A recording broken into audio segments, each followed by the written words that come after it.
ہماری سلطنت سب سے امیر ہے، ہمیں کسی خدا کی ضرورت نہیں۔ بارش بھی ہمارے حکم سے برستی ہے۔ سوچو، ایک ایسی قوم کا تصور۔ اس شہر میں بھوک کا مطلب ہی نہیں۔ یہاں فقیر بھی بھوکا نہیں سوتا۔ جہاں بھوک صرف کہانیوں کا حصہ تھی، جہاں غربت ایک لفظ بھی نہیں تھا، جہاں زمین سے رزق ابلتا تھا اور پانی رحمت کی طرح ہر سمت بہتا تھا۔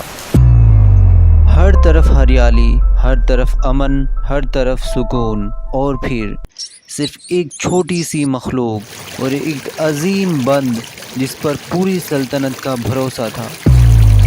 سب آرام سے، ایک دوسرے کا ہاتھ پکڑو اور باہر نکلو۔ ڈرنے کی ضرورت نہیں، ہم سب ساتھ ہیں، بچ جائیں گے۔ امی، میں تمہارے ساتھ ہوں۔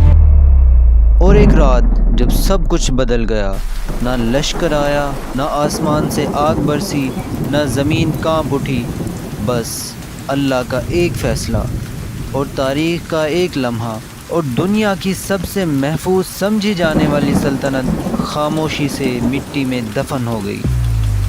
یہ قوم عرب کے جنوبی حصے میں رہتی تھی، آج کے یمن کے علاقوں میں۔ لوگ اسے دنیا کا خوشحال ترین شہر سمجھتے تھے، جہاں زندگی آسان تھی اور مستقبل محفوظ۔ زمین زرخیز تھی، ہوا نرم تھی، بارش حساب سے گرتی تھی، جیسے قدرت خود اس شہر کی حفاظت کر رہی ہو۔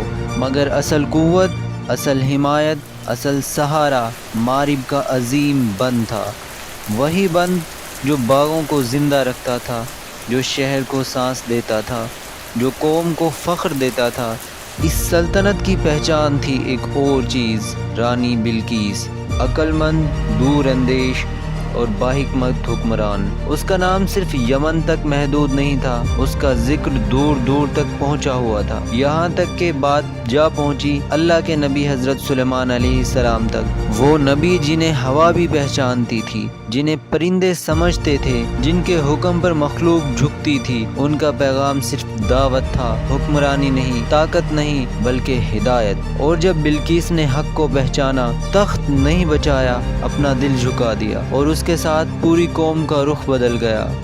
مگر تاریخ کا قانون ہے کہ عروج ہمیشہ رہتا نہیں۔ وقت گزرا، نسلیں بدلی، حکمران بدلے، اور دلوں میں شکر کم ہوتا گیا اور غرور بڑھتا گیا۔ لوگ کہنے لگے، یہ شہر ہم نے بنایا ہے، یہ نظام ہم نے خود کھڑا کیا، یہ دولت ہماری عقل کا کمال ہے۔ رحمت کو اپنی محنت سمجھ لیا اور اللہ کو بھولنا شروع کر دیا۔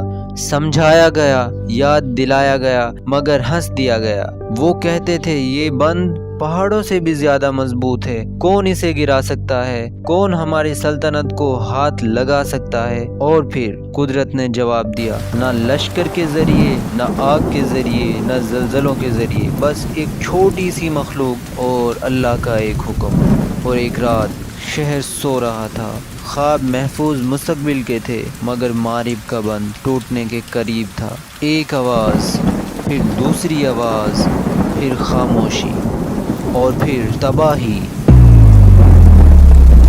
پانی جو کبھی زندگی تھا، اب موت بن چکا تھا۔ لہریں گھروں پر گرنے لگی، گلیاں ڈوبنے لگی، باغ بہنے لگے، چیخیں، بھاگ دوڑ، خوف، مگر راستہ نہیں تھا، بچنے کی جگہ نہیں تھی، صرف پانی تھا اور خاموشی۔ صبح جب اتری تو شہر شہر نہیں رہا، باغ مٹی بن چکے تھے، مکان نشان بن چکے تھے، زندگی یادیں بن چکی تھی، اور تاریخ کے صفحوں پر صرف ایک سبق لکھا گیا کہ قوم کو تباہ کرنے کے لیے دشمن ضروری نہیں ہوتا، کبھی کبھی غرور ہی کافی ہوتا ہے۔